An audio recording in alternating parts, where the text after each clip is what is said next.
DAG definition file I will create from very scratch. So inside the DAGs folder, create a new file and name it as store_dag.py. The first thing we will do is import some basic libraries that it is gonna need. These libraries. Then define a dictionary of default parameters that we can use while creating tasks. I'll keep the dictionary name as default tasks, and inside it let the owner be airflow and set the start date to today's date. Retries is set to 1, means every task will be retried one time after an interval of 5 seconds. Now we will need a DAG object to nest a task into it. So let's instantiate a DAG object. DAG is equals to DAG and then pass the parameters. First parameter will be unique DAG ID, store_dag. Next I will pass the default arguments created above.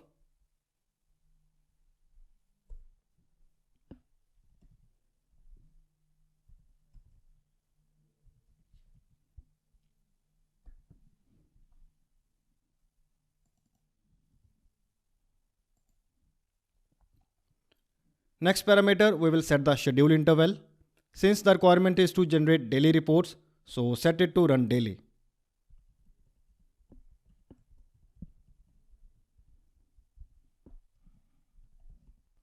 And last, we will set the catch-up to false so as to turn off the backfilling for this DAG.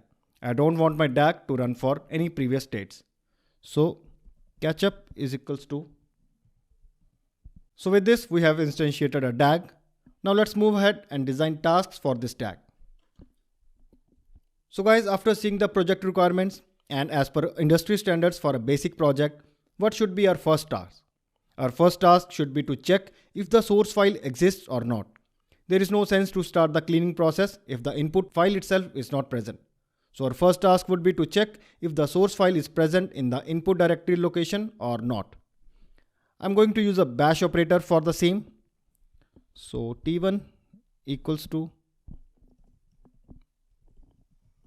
bash operator, and let me import it to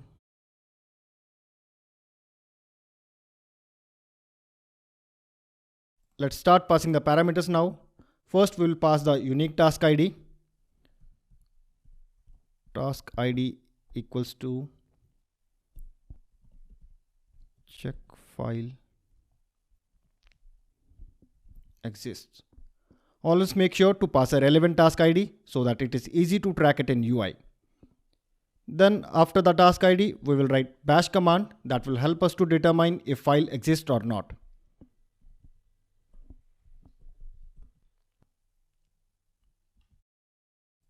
The command I have used here is showsum. Guys, showsum returns a showsum value only if a file exists. Otherwise, it will throw an error. So showsum and then the file path which we want to check. Notice that this path is the Airflow's container path which we have already mounted in the compose file. And for your information, this tilde sign represents Airflow home path. Let me also add the number of retries this task should make in case if it gets fails due to unavailability of file at right time. And in conjunction to retries, I will also specify the retry delay interval after which the retry should be made.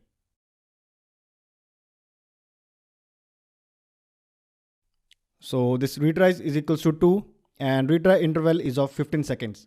These values will override the values what we have mentioned in default args dictionary. And at last, instantiated DAG.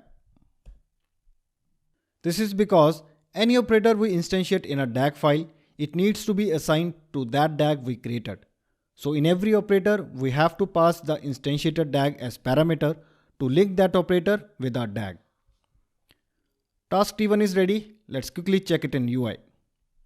Before that, let me change it to today's date. Save it.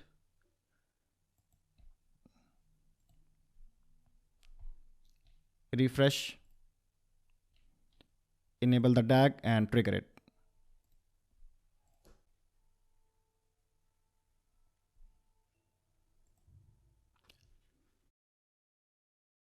Open the graph view. We got one task entry in our DAG. If I open up the logs for this task,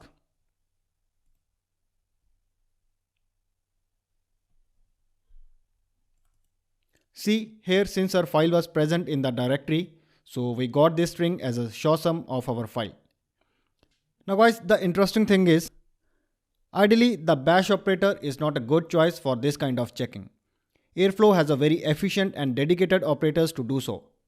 But as we are in the early stage of learning Airflow, so I'm using bash operator for the time being. But don't worry, I have covered the better Airflow approach somewhere next in the course. In that lecture, I'm going to modify the same task with a special operator used for such kind of checkings. Anyways, the next immediate step would be to read and clean the file. Remember, we have those unwanted symbols in store location and a $sign prepended with prices. So task T2 will be data cleaning. I have built a Python function to clean the file. It means task T2 should use a Python operator.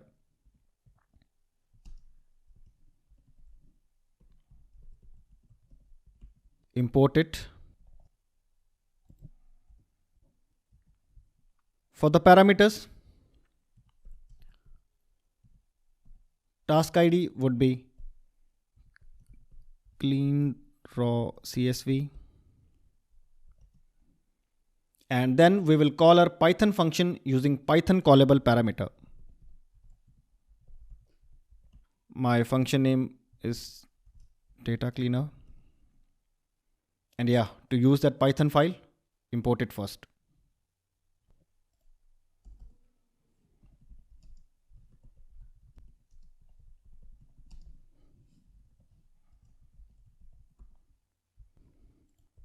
And last would be mandatory tag. Alright, task T2 is also complete. And let me give you a quick idea of our data cleaner function.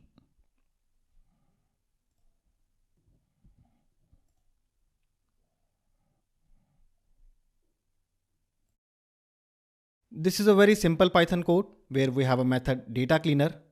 Inside it, first we are reading the CSV file. After reading, we have three different functions performing the data cleaning process.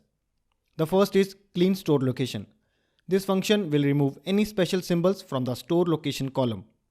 The second function, clean product ID, will clean the product ID column. This method will remove any other characters other than integer, hence returning only integer value. Then we have a remove dollar function which will remove the $sign from all the prices column. The next two lines are giving call to clean store location and clean product ID functions.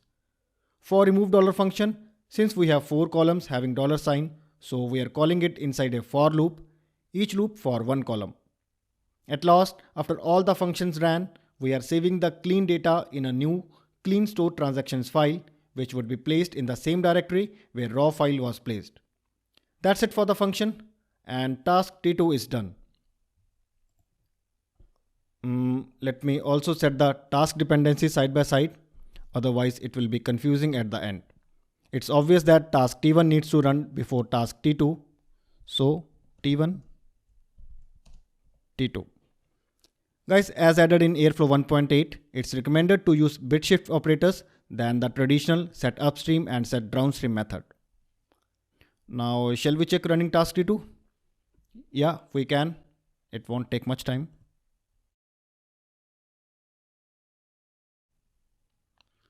Trigger the DAG again.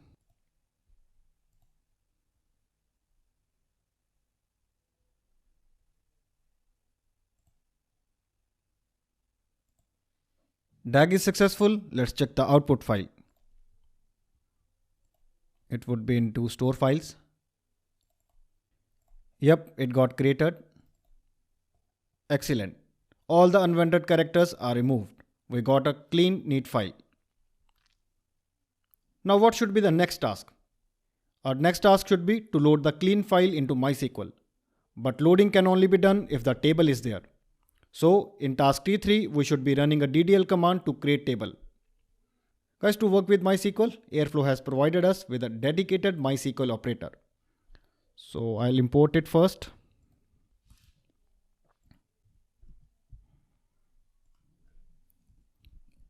T3 is equals to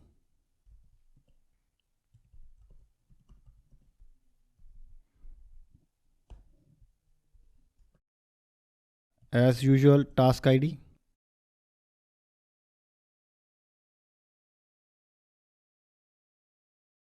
Second argument to this operator would be MySQL connection name.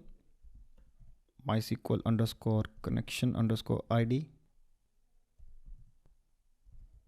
This MySQL connection ID parameter is a string that will hold reference to a specific MySQL database with which we are going to interact. This is same like a database connection string that we normally use in any environment. Value to the string, or you can say the actual connection, we will create in next lecture. Okay, so the connection is established. Next, we will pass the actual SQL query that this task is going to execute. Guys, here you can pass a list of SQL statements separated by semicolon. But if you have multiple queries to run, then it is recommended to give the reference of SQL template or simply a SQL file, you can say. I'm going to pass that file only. So first of all, we have to create that SQL script. Inside our main project folder, we already have SQL files folder. Inside it, create a new file. Create table.sql. And paste the DDL query for table creation. This is a very simple SQL DDL query. Create table with all these columns, store ID, store location, and all these.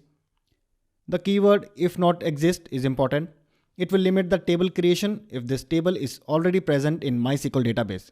So basically this table is going to get created only in the first DAG run.